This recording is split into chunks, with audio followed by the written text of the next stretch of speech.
मंत्र्यांच्या बंगल्यावर 30 कोटी रुपये खर्च केल्याचा घोटाळा झालाय असं म्हणत रोहित पवार यांनी ट्विट केलंय। रोहित पवार यांनी नेमकं काय ट्विट केलं आपण पाहूयात ग्राफिक्सच्या माध्यमातून।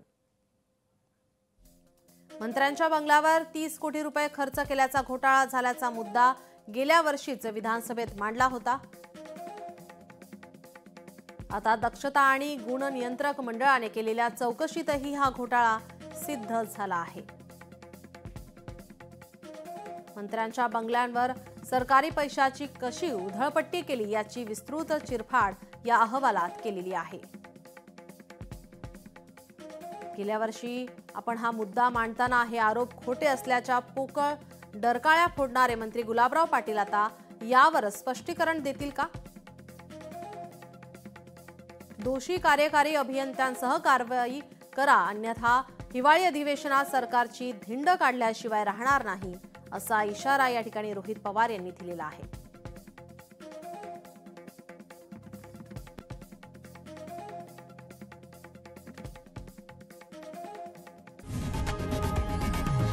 लोकशाही मराठी ऐका, पहा, जागरूक रहा।